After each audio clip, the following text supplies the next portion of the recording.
I'm joined today by Adam Ronis of Fantasy Alarm and Sirius XM. He's going to tell us why Allen Robinson is one of his favorite fantasy football draft targets this year. So, Adam, Marcus Allen had an amazing career. Marcus Robinson had one 1,400-yard receiving season for the Bears, and then he got a bit grizzled. How can we trust Allen Robinson to be more Allen than Robinson?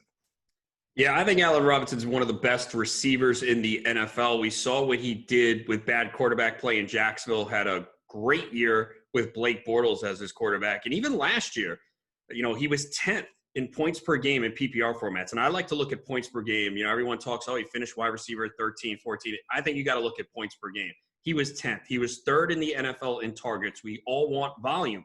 There's not much else there. As much as I like Anthony Miller, Robinson's going to be the guy. And I know people are going to say, well, it's the Bears offense. They stink. We don't know who's going to be the quarterback.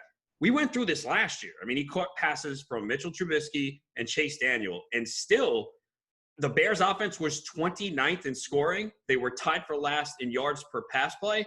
And Robinson still finished as a wide receiver one. Yeah, and so you mentioned Trubisky, and in 2019, Allen Robinson may have benefited from Mitchell Trubisky being illiterate past his first read. Are you concerned at all that Nick Foles might occasionally glance to see if another target's open?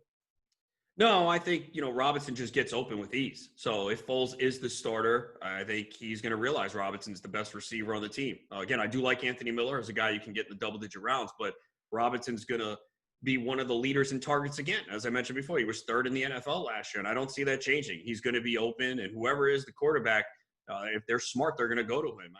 You mentioned Anthony Miller. Now, it's been reported that Anthony Miller's grown out a quarantine ponytail. Would that change your mind? Well, then he's trying to be like me, right? And because I got the ponytail as well. No, I wouldn't change my mind. I like Anthony Miller too. But the Bears, do you really want to have two receivers from the same team? Because there could be downside in a given week.